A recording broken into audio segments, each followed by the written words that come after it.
Hello, good morning dear students. Online classes में आपका स्वागत है। आज का जो हमारा टॉपिक है वो है आपका change in the composition and direction of foreign trade off India since 1991, यानी कि 1991 के बाद 1991 के बाद इंडिया का जो फॉरेन ट्रेड था उसकी रचना के अंदर और उसकी दिशा में क्या क्या परिवर्तन हुए। हमें पीछे भी पढ़ा भाई, जो आपका 1991 में जो इंडिया के अंदर जो नई औद्योगिक पॉलिसी अपनाई गई थी, इंडस्ट्रियल जो पॉलिसी अपनाई गई थी, उसमें तीन मुख्य बातें थी। एक तो आपका था उदारीकरण और निजीकरण और वैश्वीकरण। तो उन तीनों नीतियों से जो आपका फॉरेन ट्रेड है उस पर क्या क्या इफ़ेक्ट पड़ा या क्या प्रभाव पड़ा, उस फॉरेन ट्रेड की जो रचना थी या जो दिशा थी उस पर क्या प्रभाव पड़ा, उसमें क्या परिवर्तन हुए, उसी के बारे में आज हम देखेंगे। तो उससे पहले हम देख लेते हैं जो आपका फॉरेन ट्रेड होता है वो क्या होता है, विदेशी व्यापार क्या होता है। जब एक देश किसी दूसरे देश के साथ वस्तुओं और सेवाओं का आयात निर्यात करता है तो उसी को हम क्या कहते हैं, विदेशी व्यापार कहते हैं। और जो विदेशी व्यापार जिस रेट पर किया जाता है उसको हम कहते हैं एक्सचेंज रेट या विनिमय दर बोलते हैं। तो इस प्रकार से हमें पता है कि भाई किसी भी देश की अर्थव्यवस्था के अंदर या किसी भी देश के आर्थिक विकास में जो आपका विदेशी व्यापार है वो बहुत ही महत्वपूर्ण भूमिका निभाता है। विदेशी व्यापार के कारण सभी देशों को सभी प्रकार की जो वस्तुएं हैं वो क्या हो जाती हैं, उपलब्ध हो जाती हैं।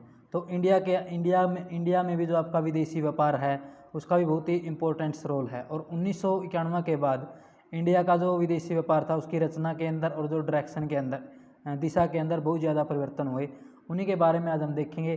सबसे पहले हम देखते हैं जो आपके भारत के विदेशी व्यापार की रचना में 1991 के बाद क्या परिवर्तन हुए, यानी कि इंडिया के जो फॉरेन ट्रेड था उसकी कंपोजिशन में क्या क्या चेंज हुआ 1991 के बाद।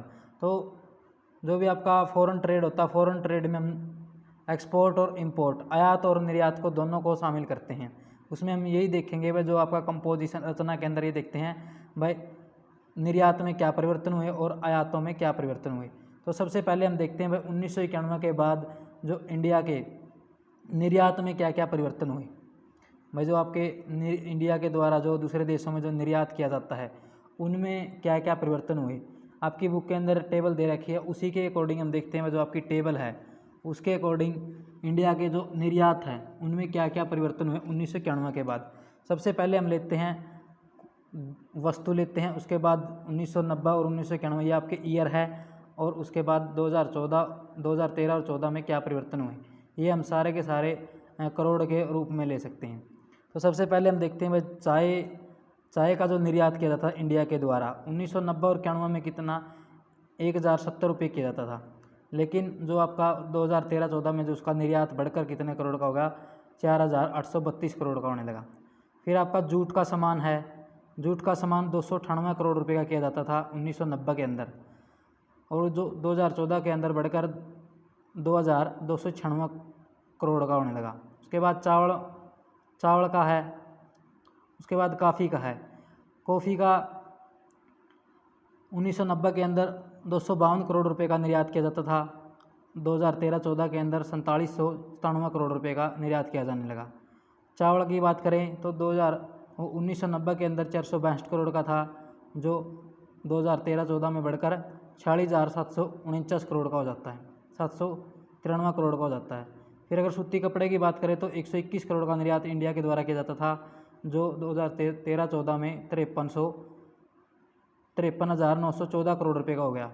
सिले सिलाई कपड़े की बात करें तो 4,012 करोड़ का निर्यात था, जो 2013-14 में बढ़कर 90,402 करोड़ का हो गया। हस्तकला की बात करें तो 6,167 करोड़ रुपए का 1990 के अंदर निर्यात किया जाता था इंडिया के द्वारा, जो 2013-14 में बढ़कर 7,969 करोड़ रुपए का होने लगा। हीरे जवाहरात 5,247 करोड़ रुपए का निर्यात किया जाता था, जो 2013-14 में काफ़ी मात्रा में इसकी क्या हुई, इंक्रीज हुई, 2,48,465 करोड़ रुपए का निर्यात किया जाने लगा। फिर इंजीनियरिंग की जो वस्तुएं होती हैं 1990 के अंदर 3,872 करोड़ रुपए का निर्यात किया जाता था, जो 2014 में बढ़कर 4,18,423 करोड़ रुपए का होने लगा। फिर चमड़ा तथा चमड़े का सामान की बात करें तो वो 2,600 करोड़ रुपए का होता था, और जो 2013-14 में बढ़कर 34,517 करोड़ का हो गया। रसायन की बात करें तो 2,111 करोड़ रुपये का किया जाता था, जो 2013-14 में बढ़कर 2,50,325 करोड़ का हो गया। अगर हम टोटल निर्यात की बात करें, इंडिया की टोटल निर्यात की बात करें तो 1990-91 में 32,553 करोड़ रुपए का टोटल निर्यात किया जाता था इंडिया के द्वारा। और वही बात करें हम 2013-14 की तो 18,94,182 करोड़ रुपए का निर्यात इंडिया के द्वारा 2013-14 में किया जाने लगा। तो इस प्रकार से हम देखते हैं भी जो इंडिया के 1990 के बाद जो इंडिया के निर्यात है वो कितने बढ़ गए हैं। आगे हम इसी टेबल के आधार पर देखते हैं किन किन जो आपके पदार्थ हैं, कौन कौन सी जो वस्तुएं हैं उनके निर्यात में क्या हुई, वृद्धि हुई। सबसे पहले हम देखते हैं जो आपके कृषि पदार्थों के निर्यात में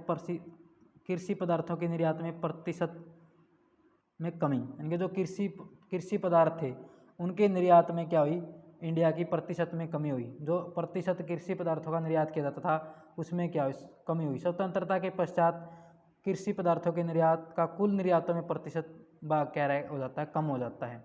इस प्रकार से हम देख सकते हैं 1991 में कृषि से और कृषि से संबंधित जो भी पदार्थों का कुल निर्यात में जो योगदान था वो 21% था, लेकिन 2013-14 में ये जो 13.8% रह गया। तो इस प्रकार से जो आपका कृषि और कृषि से रिलेटेड जितने पदार्थ थे उनके जो आपका प्रतिशत अनुपात था उसमें क्या होगी, कमी होगी निर्यात के अंदर। नेक्स्ट इसके अंदर हम लेते हैं परंपरागत वस्तुओं के प्रतिशत निर्यात में कमी, यानी कि जो पुरानी वस्तुएं थी या जो परंपरागत वस्तुएं थी उनके भी प्रतिशत निर्यात में क्या हुई, कमी हुई। भारत अधिकतर परंपरागत वस्तुएं जैसे चाय है, जूट है, खाद्यान्न है आदि कृषि पदार्थों तथा खनिज पदार्थों का निर्यात करता था। 1991 में इन परंपरागत वस्तुओं का कुल निर्यात में 31% भाग था और 2012-13 में इसका कम होकर 14.3% रहेगा। तो इस प्रकार हम देखते हैं जो परंपरागत वस्तुओं के निर्यात में क्या आती है, कमी आती है। नेक्स्ट इसके अंदर आता है तैयार माल के निर्यातों में प्रतिशत वृद्धि, यानी कि जो तैयार माल होता है उसके निर्यात में क्या इंडिया के अंदर प्रतिशत वृद्धि हुई। स्वतंत्रता के पश्चात भारत में निर्यातों में तैयार माल के प्रतिशत में काफ़ी अधिक वृद्धि हुई। 1991 की बात करें तो जो तैयार माल का जो निर्यात के अंदर जो कुल टोटल भाग था वो 72.9% था, और जो 2013 में कम होकर इसमें भी क्या हुई, कम हुई, और वो क्या रहा 63.7% रह गया। इसके अंदर कमी, वृद्धि नहीं हुई, इसके अंदर कमी हुई थी। उसके बाद अगर हम हीरे जवाहरात तथा सिले सिलाई कपड़ों के निर्यात में बढ़ता हुआ महत्व, यानी कि जो हीरे जवाहरात थे या जो सिले सिलाई कपड़ों के निर्यात में भी इंडिया का क्या है, महत्व क्या है, वो बढ़ गया है। तो इसी प्रकार से जब हम देखते हैं जो आपका भारत के कुल निर्यात में जहां पहले जूट तथा चाय का सबसे महत्वपूर्ण स्थान था, वह अब उनका स्थान हीरे जवाहरात तथा सिले सिलाई कपड़ों के निर्यात ने ले लिया। भारत के कुल निर्यात में जवाहरात का दूसरा स्थान तथा सिले सिलाई कपड़ों का क्या है, तीसरा स्थान है। 2013-14 में जवाहरात तथा सिले सिलाई कपड़ों का प्रतिशत 13.1 और 4.8% था। नेक्स्ट इसके अंदर हम देखते हैं कृषि निर्यात की रचना में परिवर्तन। तो इससे आपके जो कृषि निर्यात की जो रचना थी, जो कृषि का जो निर्यात किया जाता कृषि पदार्थों का, उसमें भी क्या है, काफ़ी मात्रा में परिवर्तन हुआ। फिर आपका इंजीनियरिंग के समान हस्तकला तथा चमड़े के सामान के निर्यात में वृद्धि। भारत के निर्यात में इंजीनियरिंग के समान हस्तकला तथा चमड़े के सामान का भी काफ़ी महत्व बढ़ गया है। 1991 में इंजीनियरिंग के समान हस्तकला तथा चमड़े के सामान के निर्यात मूल्य क्रमशः 3,872 करोड़ रुपये, 6,167 करोड़ रुपये और 2,600 करोड़ रुपये था। 2013-14 में ये बढ़कर, मैंने आपको पहले बता भी दिया भाई, जो आपका इंजीनियरिंग का था जो 4,18,423 करोड़ रुपये हो गया, हस्तकला का 7,969 करोड़ हो गया, और जो आपका चमड़े का जो सामान था वो आपका 2,48,465 करोड़ रुपये हो गया। तो इस प्रकार से जो आपके इंजीनियरिंग का जो सामान है या जो कपड़े है, जो चमड़े का सामान है या जो हस्तकला है, उसका जो निर्यात के अंदर उसका क्या है, महत्व बढ़ गया।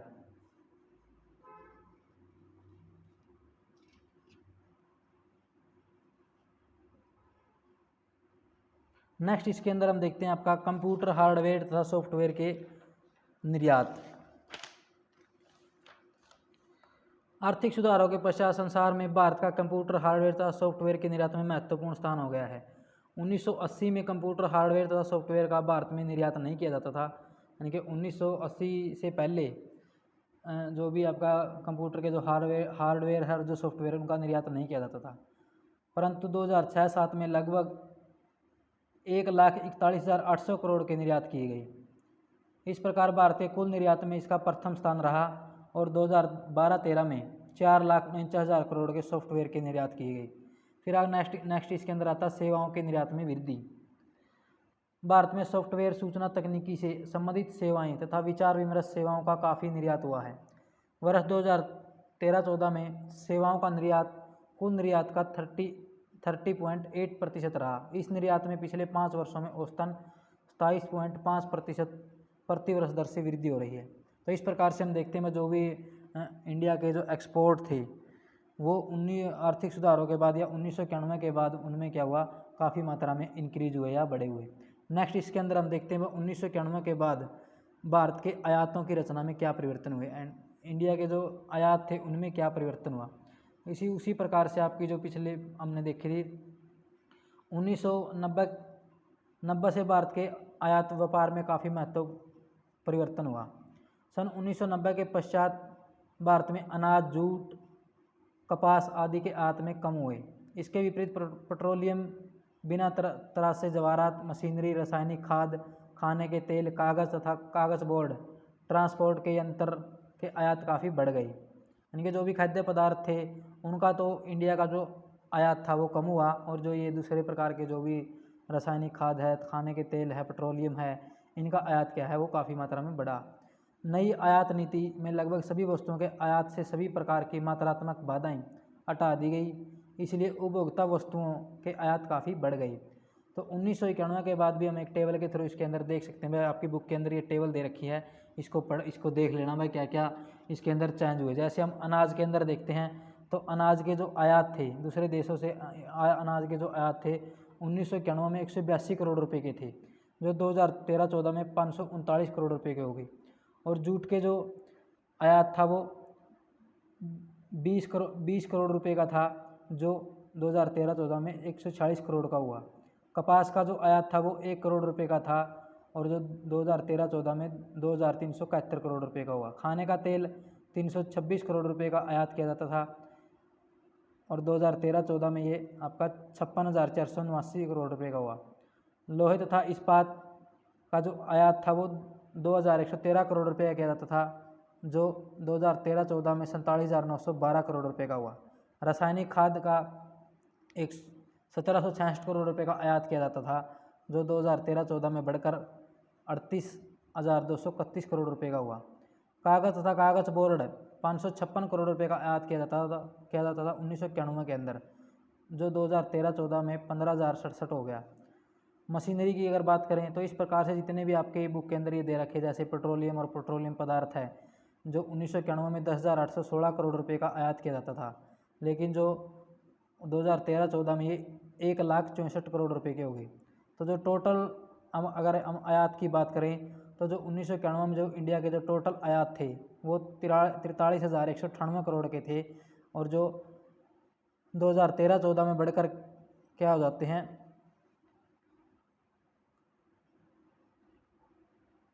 27,14,182 करोड़ के हो जाते हैं। तो ये आपका जो इकोनॉमिक सर्वे 2013-14 का था उसके अकॉर्डिंग बताया गया है। तो इस प्रकार से हम देखते हैं जितना भी इंडिया के अंदर आयात किया जाता था 1991 के बाद, जितने 1991 से पहले जो भी आयात किया जाता था उन सभी में क्या हुआ, आयात में वृद्धि हुई है। सबसे पहले हम देखते हैं अनाज के आयात में कमी। तो इसमें सबसे पहले आया आपका अनाज के आयात में कमी हुई है। 1991 में अनाज के आयात का मूल्य केवल 182 करोड़ था, जबकि 1981 में 100 करोड़ के मूल्य के अनाज के आयातित किए गए। सन 2013-14 में 5,395 करोड़ किए गए। इस प्रकार अनाज के आयातों का मूल्य कुल आयातों में नहीं के बराबर था। तो इसका मतलब बहुत ही कम था इंडिया के अंदर। जैसे जो इसका मुख्य कारण वो क्या था, हरित क्रांति था। फिर आता कृषि जनित कच्चे माल के आयातों में कमी। 1991 के पश्चात कृषि जनित कच्चे माल जैसे जूट, कपास आदि के आयातों में वृद्धि हुई। उदाहरण के लिए कच्चे जूट के आयात जो 1991 में केवल 20 करोड़ रुपए के थे 2013-14 में बढ़कर 146 करोड़ के हो गए। इसका मुख्य कारण यह था कि जूट पैदा करने वाला बांग्लादेश में चला गया, जबकि जूट के अधिकतर कारखाने भारत में रह गई। कपास के आयात 1991 में केवल 1 करोड़ थे, वे 2013-14 में बढ़कर 2371 करोड़ हो गई। इसका मुख्य कारण भारत में बढ़िया किस्म की कपास की मांग की तुलना में कम उत्पादन होना था। नेक्स्ट इसके अंदर हम देखते हैं खाने के तेल के आयातों में वृद्धि हुई। इस प्रकार से हमने आपके टेबल में बताया था भाई, जो आपके खाने का तेल था उसके आयात में भी काफ़ी मात्रा में क्या हुई है, वृद्धि हुई है। जो खाने का तेल 1991 के अंदर 326 करोड़ का आयात किया जाता था, वही बढ़कर आपका 2013-14 में 56,479 करोड़ रुपए का आयात किया जाने लगा। उसके बाद आता आपका पेट्रोलियम का आयात में प्रथम स्थान। पेट्रोलियम के आयात में प्रथम स्थान, भारत के आयातों में पेट्रोलियम का क्या है, प्रथम स्थान है। 1980-81 में 5,264 करोड़ के पेट्रोलियम का आयात किया गया था। 1991 में इसके आयात बढ़कर 10,816 करोड़ के हो गई और 2013-14 में पेट्रोलियम के आयातों के मूल्य में बहुत अधिक वृद्धि हुई। फिर नेक्स्ट इसके अंदर आता बिना तरासे जवाहरात का आयात में दूसरा स्थान। बिना तरासे जवाहरात के आयात में दूसरा स्थान, भारत के आयात व्यापार में बिना कटे हुए जवाहरात का स्थान अब दूसरा हो गया है। सन 1980 में केवल 4,017 करोड़ के बिना कटे हुए जवाहरात अर्थात जवाहरात उद्योग का कच्चा माल आयात किया जाता था, परंतु 1991 में इसके आयात का मूल्य बढ़कर 3,738 करोड़ हो गया। तो इस प्रकार से हम देखते हैं उनमें भी क्या है, काफ़ी मात्रा में वृद्धि हुई है। फिर नेक्स्ट इसके अंदर आता पूंजीगत वस्तुओं के आयात में वृद्धि। भारत के औद्योगिक विकास के फलस्वरूप पूंजीगत पदार्थों जैसे मशीनरी है, बिजली का यंत्र है, विनिर्मित जो धातुएं होती हैं, यातायात का सामान आदि के आयात में भी काफ़ी क्या हुई है, वृद्धि हुई है। नेक्स्ट इसके अंदर आता है रासायनिक खाद के आयात में वृद्धि। भारत में हरित क्रांति के कारण रासायनिक खाद की मांग में काफ़ी वृद्धि हुई है। 1991 में 17,766 करोड़ की रासायनिक खाद का आयात किया गया और 2013-14 में इनके आयात में 22 गुना वृद्धि हुई है। यानी कि इस प्रकार से हम कह सकते हैं 2013-14 में 38,231 करोड़ के आयात किया गया। फिर आता गैर परंपरागत वस्तुओं के आयात में वृद्धि। 1991 में कई नई वस्तुएं जैसे प्लास्टिक, कागज़, गन्ने तथा रसायनों के आयात में काफ़ी मात्रा में वृद्धि हुई है। 1991 में प्लास्टिक, कागज़ तथा रसायन के आयात का क्रमश 1,095 करोड़ आयात किया जाता था। इनके लगा इनके तीनों के दे रखे 1,095, 456, 2,279 करोड़ रुपये किए गए आयात किया गया था, जो भी आपका प्लास्टिक था, कागज़ था और गन्ना था और रसायन। और 2013-14 में जो आयात इनके क्रमश बढ़कर 55,015 करोड़, 5,067 करोड़ तथा 22,498 करोड़ हो गए। तो इस प्रकार से हम देखते हैं जो इंडिया के जो आयात थे वो भी क्या है, काफ़ी मात्रा में बढ़ गए हैं आपके 1991 की नीति के बाद। तो अगले नेक्स्ट लेक्चर में हम देखेंगे ये हमने किया हुआ है जो आपकी कंपोजिशन के अंदर भाई क्या क्या चेंज हुए 1991 के बाद, जो आपके फॉरेन ट्रेड की जो कंपोजिशन थी उसमें क्या क्या चेंज हुआ है। उसके अगर नेक्स्ट लेक्चर में हम देखेंगे भाई जो आपका फॉरेन ट्रेड की डायरेक्शन यानी कि दिशा में क्या क्या चेंज हुए हैं।